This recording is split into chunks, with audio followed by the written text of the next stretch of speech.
அற்புத கீர்த்தி வேண்டின், ஆனந்த வாழ்வு வேண்டின், நற்பொருள் குவிதல் வேண்டின், நலமெல்லாம் பெருக வேண்டின், கற்பக மூர்த்தி தெய்வ களஞ்சியத்து இருக்கை சென்று பொற்பதம் பணிந்து பாரி, பொய்யில்லை கண்ட உண்மை என்கிற கண்ணதாசன் போற்றிய விநாயக பெருமானினுடைய பேரருளோடு முத்துராமன் செட்டியார் பார்வதி ஆட்சி அவர்களினுடைய மணி விழாவிலே இன்றைக்கு இங்கு கூடியிருக்கிற அத்துணை பேருக்கும் என்னுடைய பணிவான வணக்கங்களை முதலில் உரித்தாக்கிக் கொள்கிறேன். ஒரு மகிழ்ச்சியான இடத்தில் எல்லோரும் ஆவலோடு அவர்களினுடைய மணி விழாவை காணவும் அவர்களிடம் ஆசி பெறவும் வந்திருக்கிற இந்த நல்ல வேளையில் என்னை அழைத்து சிறப்பித்திருக்கிறார்கள்.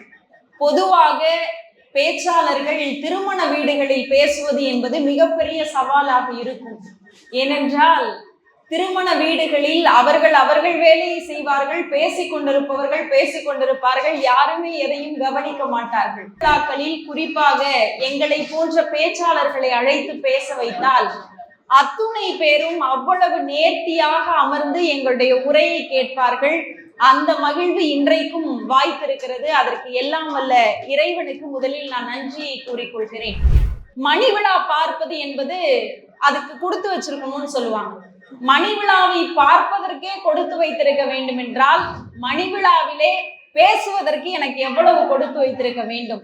அந்த நிறைவான மகிழ்ச்சி எனக்கு இன்றைக்கு இருக்கிறது. அந்த வகையிலே மணி விழா நாயகர், அவரை நான் சொல்லி உங்களுக்கு எல்லாம் தெரியணும்னு இல்லை, கயல் பெரியப்பாவாக இன்றைக்கு உலகம் முழுவதும் ஃபேமஸாக இருக்கக்கூடிய ஒரு நபர். அதை தாண்டி 2023 விகடன் சிறந்த வில்லனுக்கான கேரக்டர், அதுக்கு ஒரு அவார்ட் கொடுத்து அவரை சிறப்பித்தார்கள். என்னுடைய பார்வையில் நான் எப்படி பார்க்கிறேன் என்றால், சினிமாவில் சிறந்த வில்லனாக இருப்பவர் குடும்பத்தில் மிகச்சிறந்த ஹீரோவாக இருப்பதால் தான் இன்றைக்கு இத்தனை பேர் அவருடைய மணி விழாவிற்கு வந்திருக்கிறீர்கள். ரொம்ப மகிழ்ச்சியாக இருக்கிறது. இந்த சூழலில் பொதுவா பெற்றோர்கள் பிள்ளைகளுக்கு பார்த்து திருமணம் செய்து வைப்பார்கள். பெற்றோர்கள் தான் பிள்ளைகளுக்கு திருமணம் செய்து வைப்பார்கள். இப்ப நான்லாம் எங்க அம்மா அப்பாவோட கல்யாண போட்டோ பார்த்துட்டு சின்ன பிள்ளையா இருக்கப்ப கேட்டிருக்கேன், எங்கப்பா என்னைய காணோம் அப்படின்னு நான் கேட்டது உண்டு. அப்போ பெற்றோர்கள் பிள்ளைகளுக்கு திருமணம் செய்து வைத்து ஒரு இல்லறம் முழுவதுமாக மனநிறைவாக வாழ்ந்த பிறகு பெற்றோர்களுக்கு பிள்ளைகள் பார்த்து செய்து வைக்கிற திருமணம் இருக்குல்ல, அதுதான் இந்த 60ஆம் கல்யாணத்திற்குரிய சிறப்பு. அது மட்டுமல்லாமல் இன்னொரு கூடுதல் சிறப்பு என்ன அப்படின்னா, நம்ம நம்பர்ஸ் எப்படி சொல்லுவோம்னா 50, 100னா 50க்கு ஒரு முழுமை பெற்ற எண், 50க்கு ஒரு சிறப்பு இருக்கு, செஞ்சுரி, ஹாஃப் செஞ்சுரின்னு சொல்லுவோம். 100க்கு ஒரு சிறப்பு இருக்கு, செஞ்சுரின்னு சொல்லுவோம். அப்படின்னா நம்ம 50வது கல்யாணத்தை தானே பெருசா கொண்டாடணும். ஏன் 60வது கல்யாணத்தை பெருசா கொண்டாடுறோம் அப்படின்னா, மொத்தமாக தமிழ் ஆண்டுகள் 60 ஆண்டுகள் தான். 60 ஆண்டுகள் தமிழ்ல. அதுல இந்த ஆண்டுக்கு பெயர் என்ன அப்படின்னா, உங்க எல்லாருக்கும் தெரிஞ்சிருக்கும், குரோதி ஆண்டு. இந்த குரோதி ஆண்டு ஐயா அவர்கள் பிறக்கிற போது வந்திருந்த ஆண்டு. இந்த குரோதி ஆண்டு மறுபடியும் எப்போது வரும்னா 60 ஆண்டுகளுக்கு பிறகுதான் குரோதி ஆண்டு வரும். அப்போ அவர்கள் பிறந்த போது எந்த ஆண்டு, எந்த நட்சத்திரம், எந்த மாதத்தில் வருகிறதோ அது அவருடைய வாழ்நாளில் 60 ஆண்டுகளுக்கு பிறகாக வருகிறது. அதனால் இந்த 60வது ஆண்டை நாம் சிறப்பாக கொண்டாடுகிறோம். இதுதான் 60வது கல்யாணம் பண்ணுவதற்கான அடிப்படை. இன்னொரு அடிப்படை என்ன அப்படின்னா, 60 என்பது அந்த ஆண்டுகளினுடைய, இப்ப நம்ம முதல் பிறந்த நாளை ரொம்ப பெருசா கொண்டாடுவோம். முதல்ல குழந்தை பிறந்தோன்னா ஒரு ஹோமம் செய்வோம். அந்த முதல் ஆண்டு நிறைவு பெறுகிற போது ஆயுஷ் ஹோமம் செய்வோம். எதுக்காக அப்படின்னா, அது வளர்ச்சி ஆண்டு. ஒரு குழந்தை நன்றாக இந்த உலகத்திலே வளர்ந்து செழிக்க வேண்டும் என்பதற்காக செய்யப்படுகிற அந்த ஆயுஷ் ஹோமத்தை போல 60 ஆண்டுகள் வருகிற போது அந்த வளர்ச்சி ஆண்டு அப்படியே தளர்ச்சி ஆண்டாக குறைகிறது. அப்ப அது அப்படியே ஒரு மனிதனுடைய வாழ்நாள் காலம் குறைந்து போய்விடக் கூடாது என்பதற்காகத்தான் அந்த 60வது ஆண்டில் மீண்டும் ஒரு ஹோமம் செய்து நம்முடைய ஆயுளை நீட்டிக்கிறோம். இதுதான் 60வது கல்யாணம் செய்வதற்கான அடிப்படை அறிவியல், அதற்கு பின்னால் இருக்கிற அடிப்படை. ஆக அந்த வகையில் இன்றைக்கு மிகச்சிறப்பாக இந்த மணி விழா நடந்து கொண்டிருக்கிறது. ஒரு மனமொத்த தம்பதியினராய் வாழ்க்கையில் எல்லா சுக துக்கங்களையும் அசை போட்டு அதோடு கடந்து வந்து எல்லா நல்ல நிகழ்வுகளையும் தாண்டி இன்றைக்கு நிறைவாக அவர்கள் இந்த வாழ்க்கையிலே பயணப்பட்டிருக்கிறார்கள். எங்களை போன்ற இளைய தலைமுறைக்கு அதெல்லாம் நினைச்சு பார்த்தாவே ரொம்ப பிரமிப்பாக இருக்கிறது. அவருடைய 60 ஆண்டு காலம்னா கிட்டத்தட்ட இல்லறம் ஒரு 40 ஆண்டு கால இல்லற வாழ்வு எவ்வளவு அது இன்பங்கள் மட்டும் நிறைந்திருக்குமா அப்படின்னா இல்ல, துன்பங்களும் நிறைந்திருக்கும். ஆக நான் மனத்தால் நினைப்பதை நீ வாக்கினால் செய்ய வேண்டும், நான் வாக்கினால் சொல்வதை நீ மனத்தால் செய்ய வேண்டும்ங்கிறது தான் 2 பேருக்கும் உள்ள அந்த ஒற்றுமை உணர்வோடு தான் முதல்ல திருமணம் நடக்குது. அப்படி நடந்து இன்றைக்கு இவர்கள் இந்த மணி விழாவை கண்டிருக்கிறார்கள். நான் இப்படி யோசிச்சு பாக்குறேன், ஐயா அவர்கள் திருமணம் செய்கிற போது அன்னைக்கெல்லாம் பெண் பார்க்கிற படலம் எல்லாம் நடந்திருக்கும்.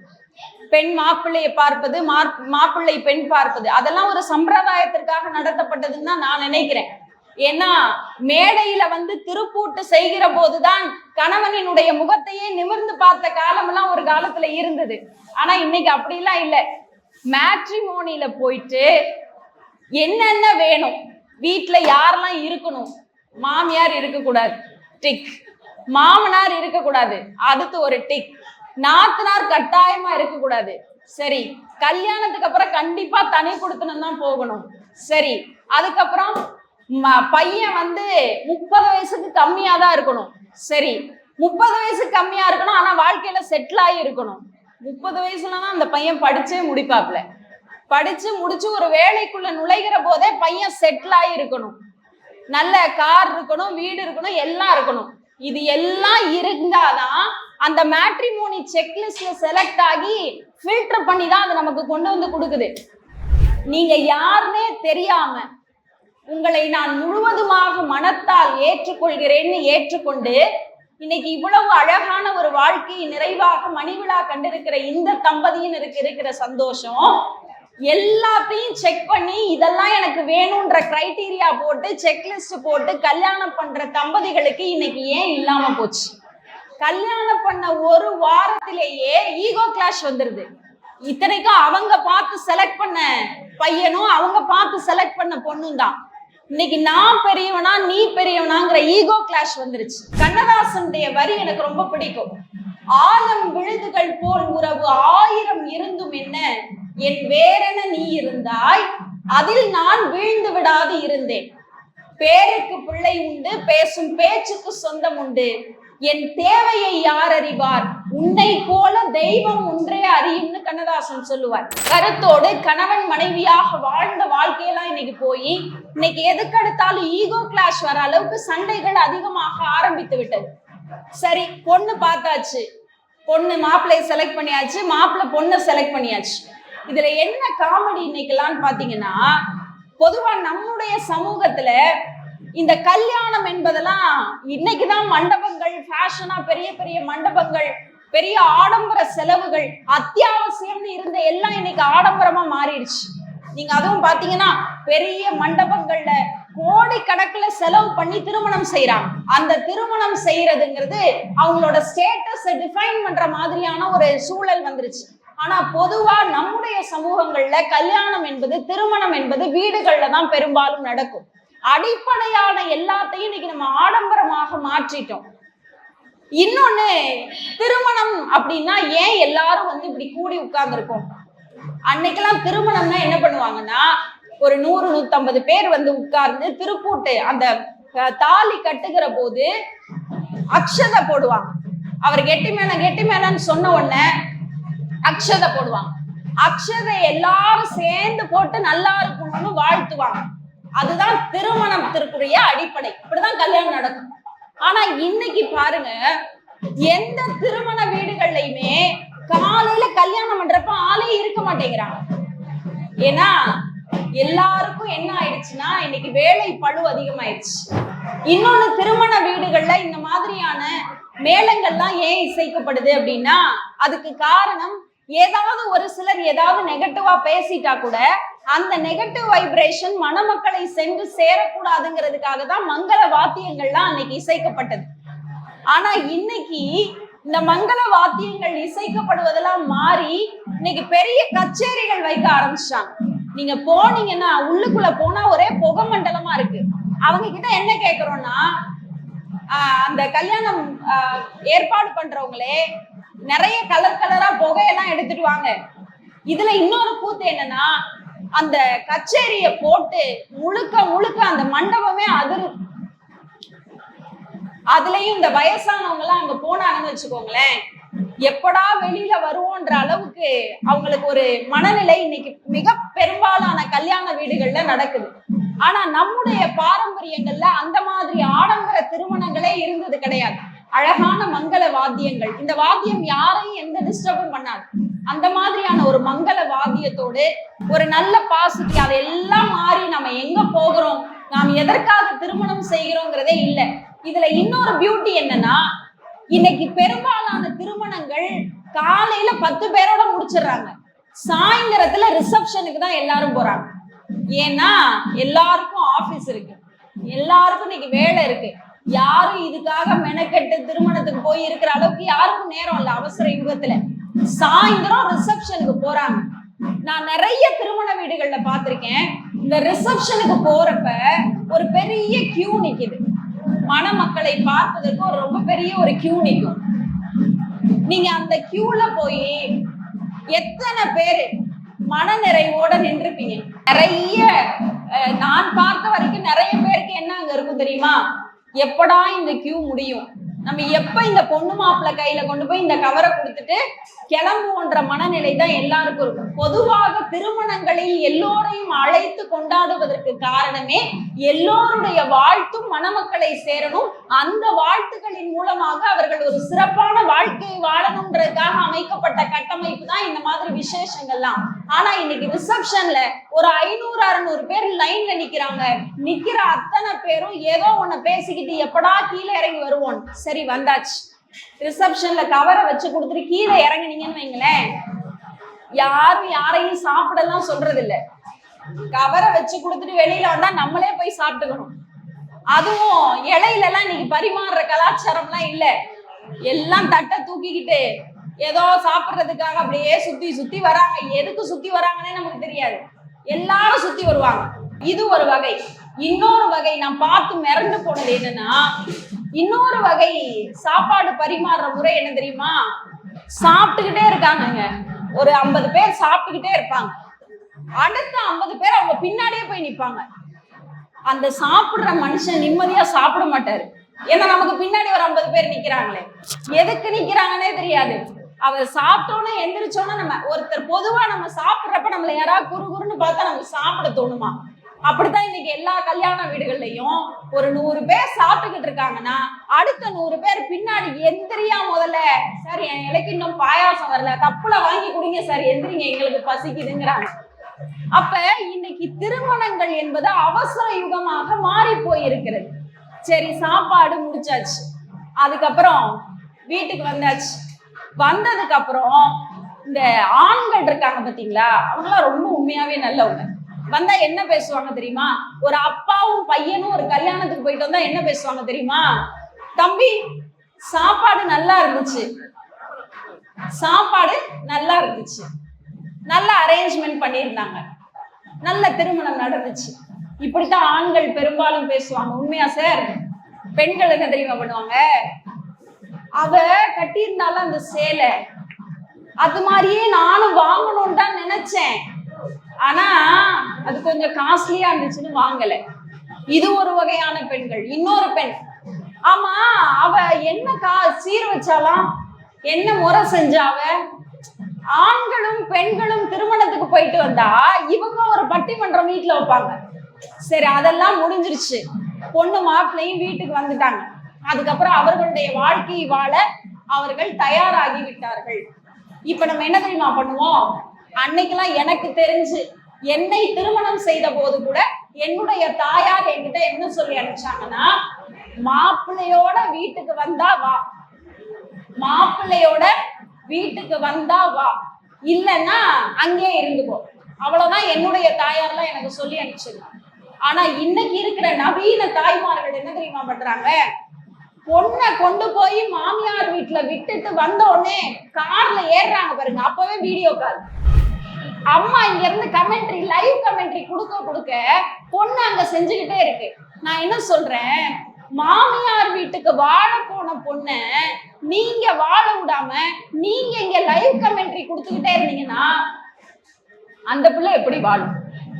இன்னைக்கு பெற்றோர்கள், அதுவும் அந்த பெண் பிள்ளைகளை பெற்ற தாய்மார்களுக்கு ஓவர் பாசம். என் ஒத்த பிள்ளையா வச்சுட்டேன், என் பிள்ளைய பத்திரமா பாத்துக்கோங்கன்னு சொல்லி அந்த பிள்ளைய என்னெல்லாம் செய்யணுமோ அதெல்லாம் என் அம்மாக்கள் சொல்லி கொடுக்குறாங்க. இது ஒரு வகை.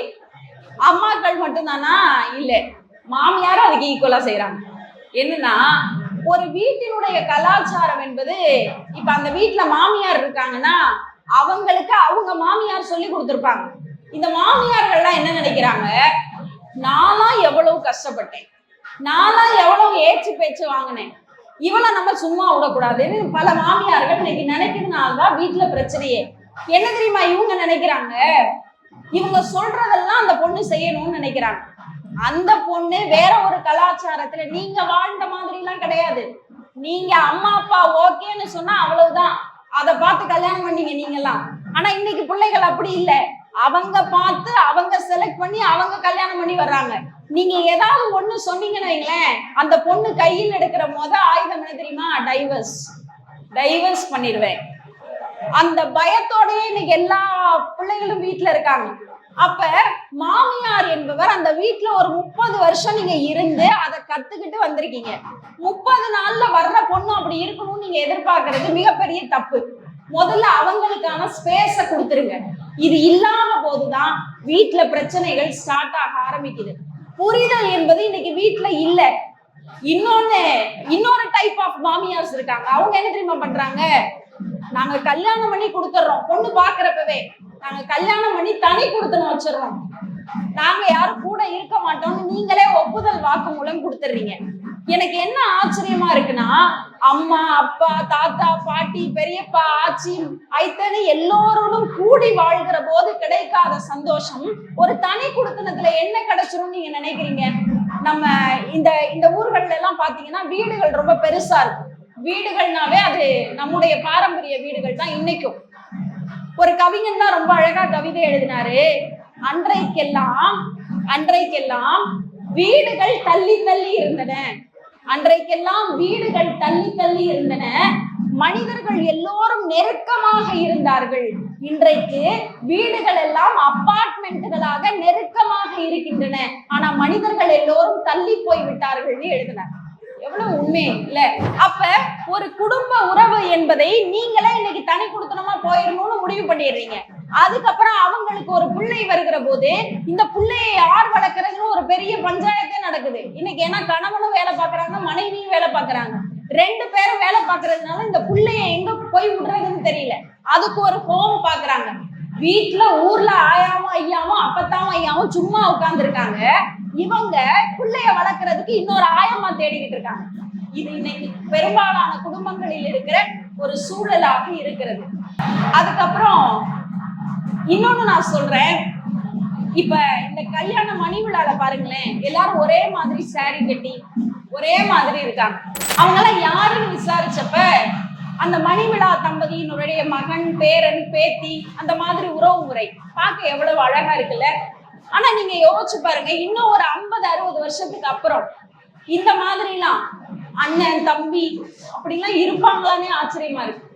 ஏன்னா இன்னைக்கு எல்லார் வீட்லயும் என்ன ஆச்சு, ஒரே ஒரு பிள்ளை, எல்லார் வீட்லயும் ஒரு பிள்ளை கலாச்சாரம். இன்னைக்கு முதியோர் இல்லங்கள் வந்துருச்சுல, அதுக்கு எல்லாரும் என்ன சொல்றோம், என் பிள்ளை என்னைய தனியா விட்டுட்டான், என் பிள்ளை யூஎஸ்ல இருக்கான் அதனால என்னை தனியா விட்டுட்டான், அவங்க அங்க செட்டில் ஆயிட்டாங்க, நான் தனியா இருக்கேன், நான் தனியா இருக்கிறதுனால இன்னைக்கு ஒரு ஹோம் பார்க்கலான் இருக்கேன். இதுதான் இன்னைக்கு பெரும்பாலான 60-70 வயசுக்கு மேலானவங்களுடைய வார்த்தைகளாக இருக்கிறது. நான் என்ன சொல்றேன், ஒரு 5 வயசு குழந்தைக்கு இருக்கிறப்போ நீங்க என்ன பண்ணணும், அந்த குழந்தையோட நேரம் செலவழிக்கணும். ஒரு 10 வயசு இருக்கிறப்போ அந்த தோளுக்கு தோழனா நீங்க இருக்கணும். 15 வயசு இருக்கிறப்ப அதுக்கு எது நல்லது எது கெட்டதுங்கிறத சொல்லி புரிய வைக்கணும். 20 வயசுல அவன் சொல்வதோடு உங்கள் கருத்தும் ஒத்து போகணும். இப்படித்தான் ஒரு குழந்தை வளர்ப்பினுடைய முறை. ஆனா இன்னைக்கு வேலை வேலைன்னு பிள்ளைகளை சுத்தமா கவனிக்காம, பிள்ளைகள் சொல்ற எதையுமே காது கொடுத்து கேட்காம நம்ம பாட்டுக்கு போனோம்னா 30 வயசு அவனுக்கு ஆகுறப்ப அவன் பாட்டுக்கு போறதுல என்ன தப்பு? நீங்கள் எதை செய்தீர்களோ அதைத்தான் உங்களுடைய பிள்ளைகள் நாளைக்கு உங்களுக்கு கொடுப்பாங்க. இப்ப நான் இவ்வளவு பேச வந்துடுறேன், எல்லாம் சரி, ஆனா எனக்கு இருக்கிற அந்த 3 பிள்ளைகளையும் என் அம்மாவும் சரி, அந்த ஐயாவுடைய அரவணைப்பிலே என் பிள்ளைகள் வளர்ந்தாலும் கூட டெய்லி 1 மணி நேரம் நான் என் பிள்ளையோட உட்கார்ந்து கதை சொல்லி அவளோடு விளையாண்டு அவளோடு நேரம் செலவழிப்பது என்பது மிக மிக முக்கியமானது. அது இல்லைன்னு வச்சுக்கோங்களேன், நான் எப்படி என் பிள்ளைகளை விட்டனோ அதே மாதிரி நாளைக்கு என் பிள்ளை என்னைய விட்டுட்டு அது வாழ்க்கையை பார்க்க ஆரம்பிச்சிருங்கிற புரிதல் இன்னைக்கு நிறைய பெற்றோர்களுக்கு இல்லை. அதுதான் உண்மையும் கூட. வாழ்க்கையுடைய புரிதலே குடும்பத்துல வீட்டுக்குள்ள வந்தா, பொதுவா ஆண்களுக்கு அதை நான் சொல்றேன், வீட்டுக்குள்ள வந்தாலும் அயன் பண்ண சட்டை மாதிரி ஸ்ட்ரிப்பாவே இருக்கக்கூடாது. நம்முடைய மனைவியோடு நம்முடைய பிள்ளைகளோடு நேரம் செலவழித்து அவர்களோடு பேசுகிற போதுதான் அந்த அன்பு பரிமாற்றம் நடக்கும். அது இன்னைக்கு எந்த வீடுகளிலும் இல்லை. அதுதான் மிகப்பெரிய பிரச்சனையாக இருக்கிறது.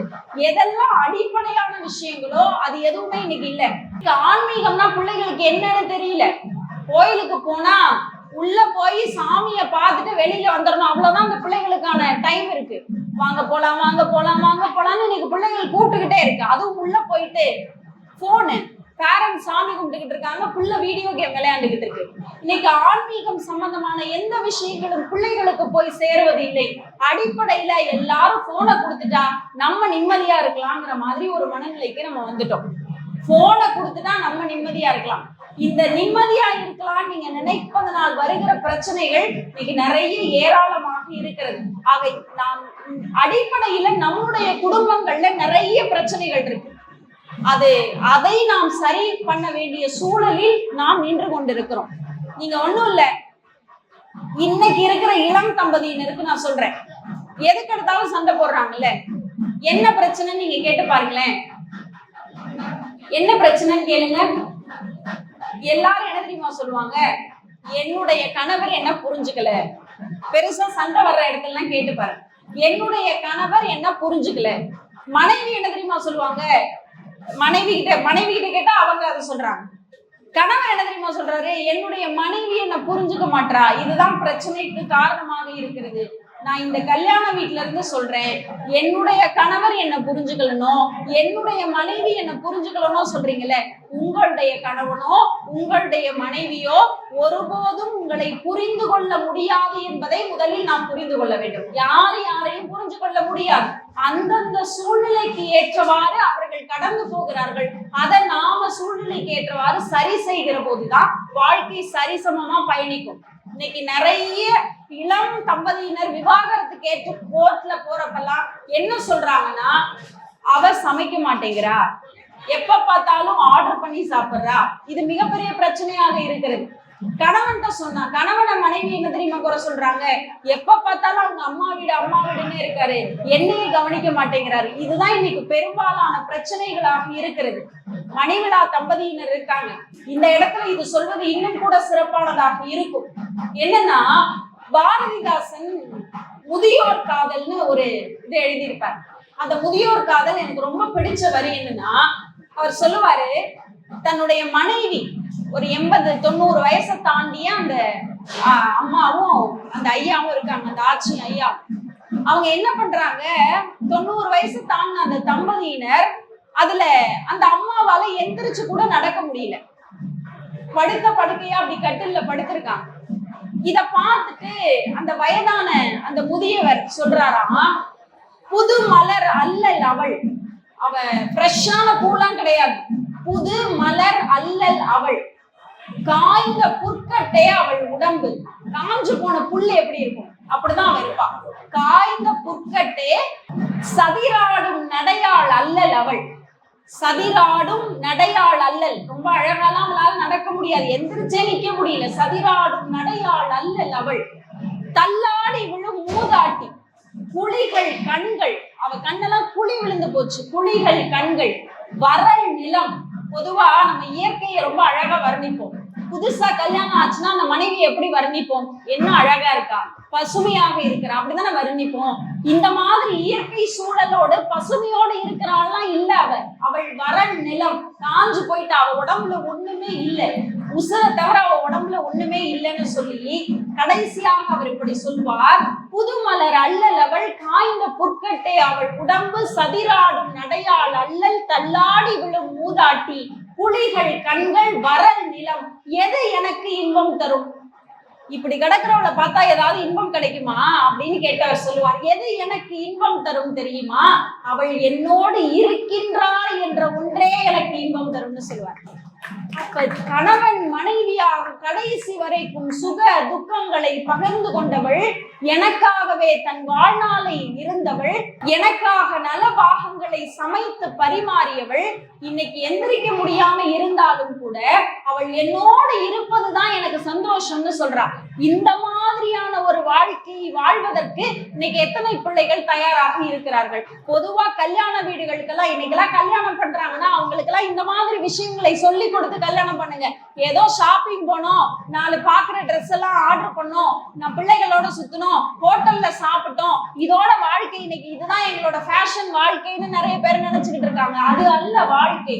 கடைசி வரைக்கும் மனமொத்த தம்பதியினரா, உனக்கு ஒரு பிரச்சனைன்னா நான் மூஞ்சிய பார்த்தோன்னு கண்டுபிடிச்சிடறோம். அந்த மாதிரி ஒரு புரிதலோடு தான் சார் வாழ்க்கை அமையணும். அது இல்லைன்னு வைங்களேன், நான் வாழ்க்கிற வாழ்க்கை எந்த பயனுமே இல்லாமல் போய்விடும். நிறைய மாறிடுச்சு. கலாச்சார மாற்றங்கள் என்கிற பேர்ல இன்னைக்கு நிறைய நவீன யுகம் மாறி போனதுனால யாரும் யாரோடையும் பேசுறதுக்கு நேரம் இல்லை.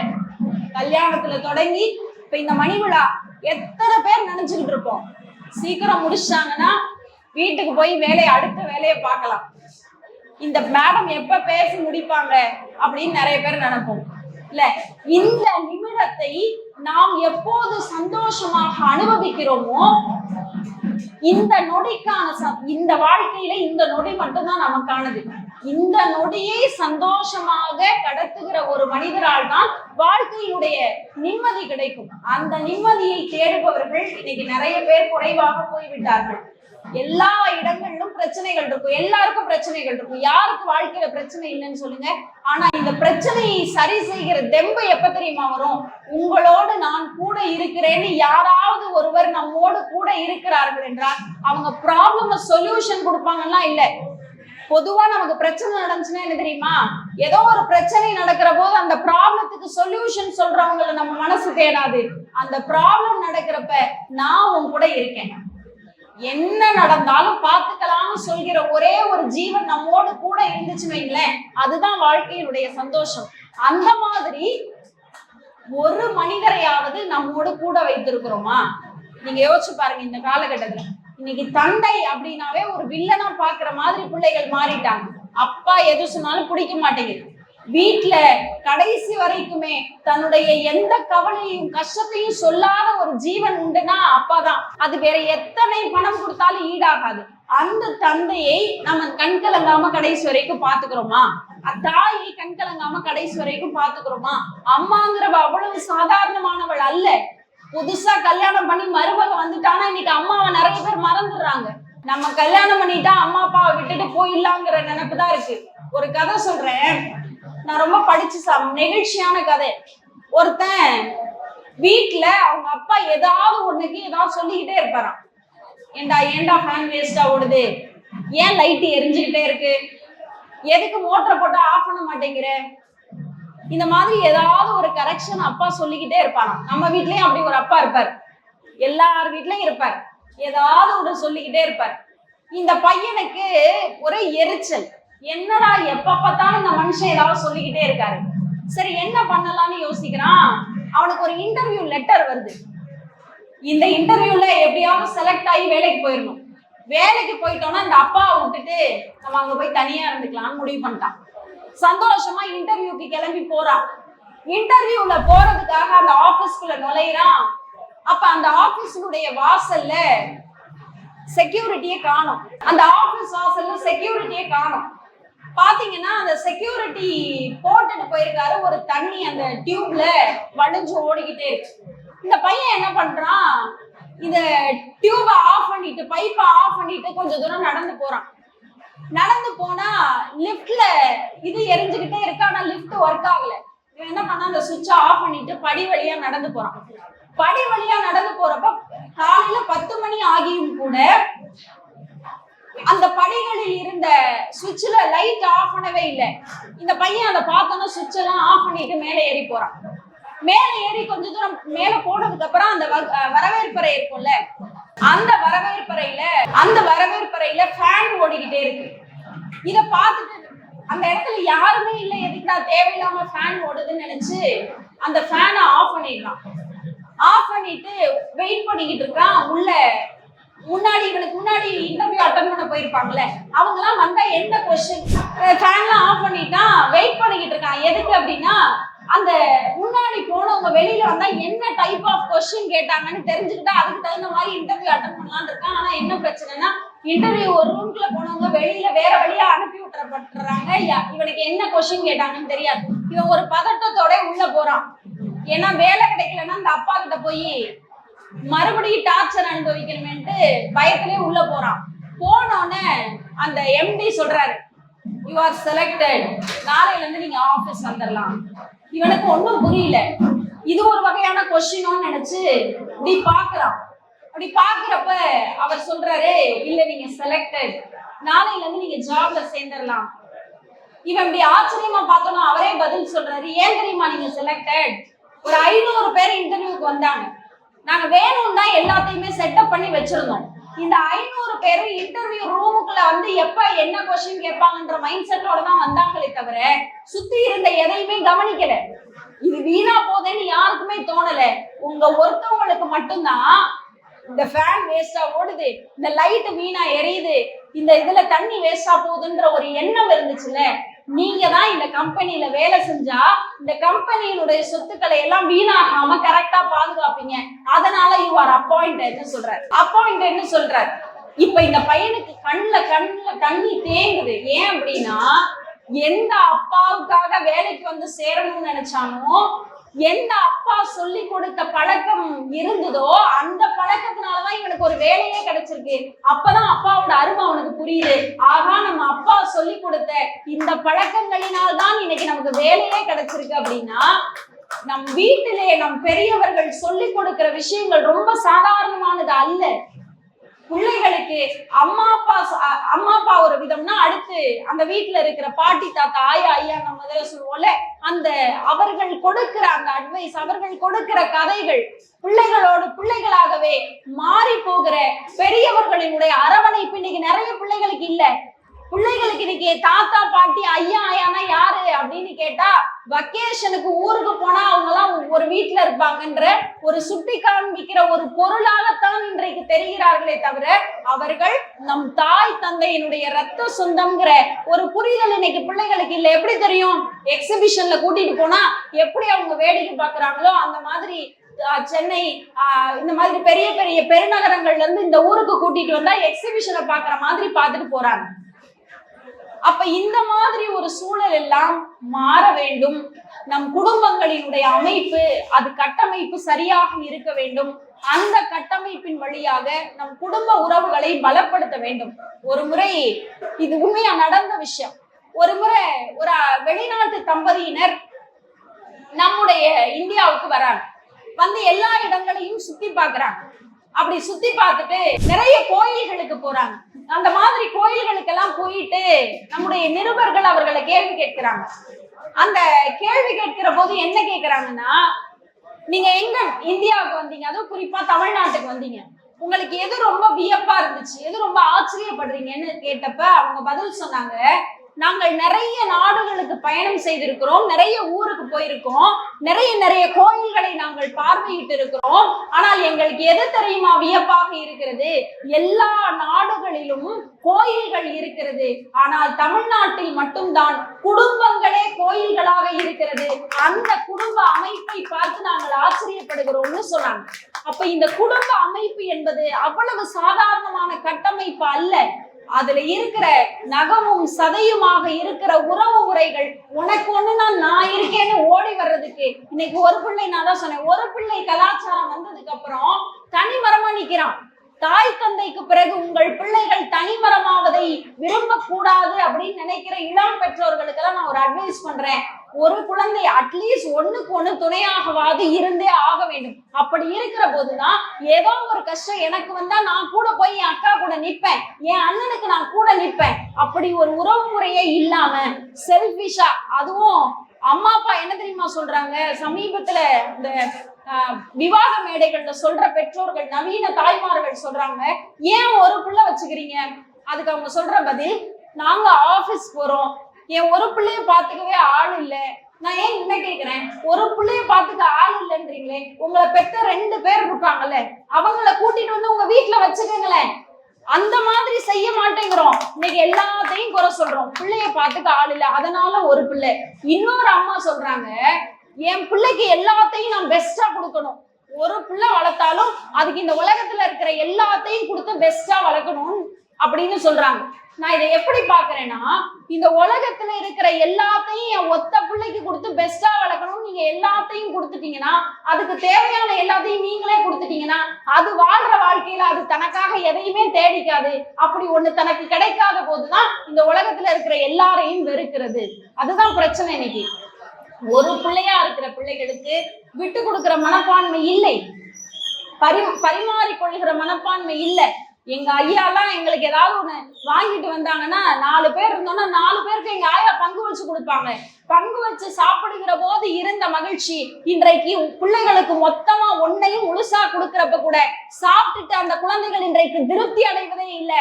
நாளைக்கு எப்ப ஐயா வெளியில போவாங்கன்ற பார்வையோடு தான் பிள்ளைகள் இருக்கிறார்கள் என்றால், இதையெல்லாம் மாற்றுகிற ஒரு சூழலை நாம் வீட்டிலிருந்து உருவாக்க வேண்டும். ஒரு 50வது 60வது மணி விழால இன்னைக்கு இத்தனை பிள்ளைகள் சேர்ந்து ஒரு சந்தோஷமாக மணி விழாவை கொண்டாடுகிறார்கள்னா, இன்னும் ஒரு 60 ஆண்டுகளுக்கு பிறகு இதெல்லாம் நடக்குமானா ஒரு சிலருக்கு தான் நடக்கும். ஒரு கட்டமைப்பை உருவாக்கி கொள்கிற பங்கு இன்னைக்கு பெற்றோர்களுக்கு இருக்கிறது. ஒருத்தர் சந்தோஷமாக வைத்துக் கொள்ளுங்கள். வாழ்கிற இந்த வாழ்க்கையில என்ன கொண்டுட்டு போயிட போறோம்? நம்மளை விட அவங்க கொஞ்சம் கூட குறைய பேசுறாங்களா, சரின்னு அனுசரிச்சு போகிறவர்கள் தான் வாழ்க்கையை வாழ முடியுமே தவிர, நீயா நானானு போட்டி போட்டோம்னு வச்சுக்கோங்களேன், வாழ்க்கையில் 2 பேருமே வாழ முடியாது. அப்ப அந்த மாதிரி ஒரு அனுசரணையான ஒரு மகிழ்ச்சியான வாழ்க்கையை நாம் எல்லோரும் வாழ்வதற்காகத்தான் இந்த மாதிரி நம் அடிப்படையில திருமணங்கள், விசேஷங்கள், நல்ல விஷயங்கள்லாம் ஏன் வருதுன்னா, அதை பார்க்கிற போதாவது நம் குடும்ப அமைப்பும் நம்மளும் இந்த மாதிரி எல்லாம் செய்யணுங்கிற ஒரு ஆசை வரும். கல்யாண வீடுகளுக்கு வர்றதுக்கு காரணமே இந்த மாதிரி நம்மளும் சந்தோஷமா எல்லாரையும் வரணும். இன்னொன்னு இதுல ஒரு பெரிய உண்மை இருக்கு. என்னன்னா, இப்ப நான் ஒரு திருமணம் பண்றேன்னு வைங்களேன், ஒரு 100 பேர் எனக்காக வர்றாங்கன்னா, எனக்காக இந்த உலகத்திலே என்னுடைய சந்தோஷத்தை பார்த்து மகிழ்ச்சி அடைகிற ஒரு 100 பேர் இருக்காங்களேங்கிற மனநிறைவு கிடைக்கும். அதுக்காக தான் விசேஷங்கள்லாம் பண்றது. ஆனா இன்னைக்கு நீங்க நவீன யுகத்துல விசேஷம் பண்றது எதுக்கு தெரியுமா? என்கிட்ட இவ்வளவு ஸ்டேட்டஸ் இருக்கு, என்கிட்ட இவ்வளவு இருக்கு, அதை நான் காமிக்கணும்னு நினைச்சு காமிச்சுக்கிட்டு இருக்கோம். இல்லை, உங்களுக்கு ஒண்ணு சொல்றேன், திருமணம் எளிதாக செய்தால் கூட உங்களோடு ஒரு 100 பேர் வந்து உங்க வீட்டு நிகழ்ச்சி போல கூடமாட ஒத்தாசையா இருந்து வாழ்த்திட்டு போனாங்கன்னா அதுதான் உண்மையான வாழ்த்தாக இருக்குமே தவிர, ஸ்டேட்டஸுக்காக வந்து இறங்கி ஏதோ ஒரு கிஃப்ட ஏதோ ஒரு இதுக்காக கொடுத்துட்டு போறவங்க கண்டிப்பாக வாழ்க்கையில் கடைசி வரைக்கும் வரமாட்டார்கள்னா, எளிதாக வாழ கற்றுக்கொள்ளுங்கள். எளிமையா இருக்கணும், அதே நேரத்துல மன மகிழ்ச்சியோட இருக்கணும். எனக்கெல்லாம் நல்ல ஞாபகம் இருக்கு, தீபாவளி, பொங்கல் வச்சுக்கோங்களேன், இன்னைக்கு பிள்ளைகள் தீபாவளி பொங்கல்னா ஏதோ புது ட்ரெஸ் போட்டோம், படத்துக்கு போனோம், அம்மா அப்பாவோட ஷாப்பிங் போனோம்னு இருக்கு. நாங்கெல்லாம் அப்படி இல்லை. தீபாவளிக்கு முந்தின நாள்ல இருந்து அந்த புது சட்டையை ஓடி ஓடி போய் பார்த்துட்டு வருவோம். அந்த சாமி அறைக்குள்ள வச்சிருக்கிற சட்டையை எப்படா போடுவோம்னு ஆசையா உள்ள போய் பார்த்துட்டு வருவோம். அடுத்த நாள் காலையில அதையும் அவ்வளவு சீக்கிரமா எடுத்து போட முடியாது. அது கரெக்டா எண்ணெய் வச்சு அதை குளிச்சு முடிச்சுட்டு ஐயாவும் ஆயாவும் நிப்பாங்க. அவங்க காலில் உளுந்து கும்பிட்டு அவங்க விபூதி பூசி விட்டு 100 ரூபாய் காசுனாலும் எங்க கையில கொடுத்தோதான் எங்களுக்கு தீபாவளியே நிறைவு பெறும். அதெல்லாம் இன்னைக்கு பிள்ளைகளுக்கு இல்லை. இன்றைக்கு இருக்கிற பிள்ளைகளுக்கு அதெல்லாம் என்னன்னே தெரியல. ஆன்மீகமாக இருக்கட்டும், பெரியவர்களை மதிக்கிறதா இருக்கட்டும், கூட்டு குடும்பங்களாக இருப்பதா இருக்கட்டும், இது இன்னும் நம்மை போன்ற ஒரு சில ஊர்களில் இன்றைக்கும் நீர்த்து போகாமல் இருக்கிறதுங்கிறதுக்கு இந்த மணி விழா ஒரு உதாரணம். அந்த மணி விழாவில் என்னை பேச வைத்து எவ்வளவு இடையூறுகளுக்கு மத்தியிலும் கூட என் பேச்ச அழகா உட்கார்ந்து நீங்க எல்லாம் கேட்கறீங்க. அது எனக்கு ரொம்ப மகிழ்ச்சியும் கூட. நிறைய பேர் நடந்து போனாலும் கூட நீங்கெல்லாம் அமைதியா உட்கார்ந்து அவ்வளவு இன்ட்ரெஸ்டா, பொதுவா என்னன்னா டீச்சரா இருந்ததுனால எனக்கு அது தோணும், நான் பாடம் எடுப்பேன், எழுத்தாப்புல இருக்கிறவன் தண்ணி குடிப்பான். இப்ப அதே மாதிரி நான் பேசுறேன், நீங்க எல்லாம் சூப் குடிக்கிறீங்க, எனக்கு பதிலா நீங்க குடிக்கிறீங்க. சரி, இந்த மாதிரி ஒரு மகிழ்ச்சி பரிமாற்றத்தை எனக்கு கொடுத்து இந்த மணி விழாவுக்கு வந்து பேசணும் அப்படின்னு அவங்க கூப்பிட்டப்ப மகிழ்ச்சியாக இருந்தது. பொதுவா சதாபிஷேகத்துக்கு பேசினேன், இன்னைக்கு மணி விழாவுக்கு பேசுறேன், அடுத்த ஆட்சியோட மணி விழாவுக்கு கட்டாயமா பேசணும்னு அவங்களே சொல்லிட்டாங்க. இப்படி வரிசையாக மணி விழாக்களில் பேசுவதனால எனக்கு என்ன ஒரு ஆசைன்னா, இந்த மாதிரி உங்களுடைய நல்ல பெரியோர்களினுடைய ஆசையோட நானும் என் பிள்ளைகள்லாம் சேர்ந்து நாளைக்கு எங்க 60வது மணி விழாவை கொண்டாடணுங்கிறதா எனக்கு ஒரே ஒரு ஆசை. அதுக்கு அந்த ஆசையை நீங்கள் எல்லோரும் எனக்கு தர வேண்டும். அந்த மகிழ்ச்சியோடு இவ்வளவு நேரம் ரொம்ப அழகாக கேட்டுக்கொண்டிருந்த உங்கள் அனைவருக்கும் நன்றி கூறி, கயல் படத்துல நான் ஆரம்பத்துல சொன்ன மாதிரி கயல் சீரியல்லையும் சரி, நிறைய திரைப்படங்கள்லையும் சரி, எனக்கு முதல்ல இந்த மணி விழாக்கு பேச வர்றப்ப கயல் தர்மம், அவர் பேர் தர்மா, அந்த கேரக்டர் கயல் தர்மா வீட்டு கல்யாணத்துக்கு தான் வர்றோம்னு எனக்கு தெரியாது. ஊருக்குள்ள நுழைஞ்சோன்னா அந்த பிளெக்ஸ பார்த்தோன்னா எங்க வீடியோகிராஃபர் தம்பி கண்டுபிடிச்சான், அக்கா இவர் சீரியல் டைரக்டர், இவர் கல்யாணத்துக்கு தான் நீங்க பேச வந்திருக்கீங்க அப்படின்னு. உண்மையிலேயே மகிழ்ச்சியாக இருந்தது. அப்படி ஒரு ஃபேமஸான ஒருத்தருடைய மணி விழாவில் நானும் பேசினேன் என்பது எனக்கு மிகப்பெரிய மகிழ்ச்சியும் கூடுதல் பெருமையுமாக அமைந்திருக்கிறது. இன்னும் நிறைய பேசணும். நம்முடைய சமூகம் சார்ந்த மக்கள் கொஞ்சம் உங்களுடைய அடிப்படை கட்டமைப்புகளை பலப்படுத்தி கொண்டு ஒருவர் புரிந்து கொண்டு இந்த விவாகரத்துகள்லாம் இல்லாம நல்ல முறையாக திருமணங்கள் நடந்து நம்முடைய தலைமுறை இன்னும் பல ஆண்டுகள் தலை தோங்கி வாழையடி வாழையாக திகழ வேண்டும். அந்த ஒரு நல்ல வாழ்க்கையை இந்த மணி விழா தம்பதியினர் வாழ்த்துக்களினால் நீங்கள் அனைவரும் வாழ வேண்டும்னு சொல்லி, அவர்களை வாழ்த்து எனக்கு வயதில்லை என்றாலும் கூட அவர்களை வணங்கி இந்த விழாவிற்கு இவ்வளவு நேரம் என் பேச்சை கேட்ட உங்கள் அனைவரையும் வணங்கி விடைபெறுகிறேன். நன்றி, வணக்கம்.